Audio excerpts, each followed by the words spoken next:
বিশ্বনবী বললেন, মুসা আলাইহিস সালাম আল্লাহর ডেকে বললেন, আল্লাহ আল্লিমনি কালিমাতান আদউ বিহা, ও আল্লাহ এমন একটা স্পেশাল জিকির আপনি আমারে শিক্ষা দেন, এই জিকির দিয়ে আমি আপনারে ডাকবো, এই জিকিরটা জানবে শুধু আমি আর জানবেন আপনি, দুনিয়ার কেউ জানবে না।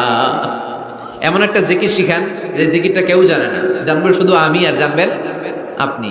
আল্লাহ বললেন, মুসা পড়ো লা ইলাহা। মুসা আলাইহিস সালাম বললেন, আল্লাহ জিজ্ঞেস করলাম কি আর কইলেন কি?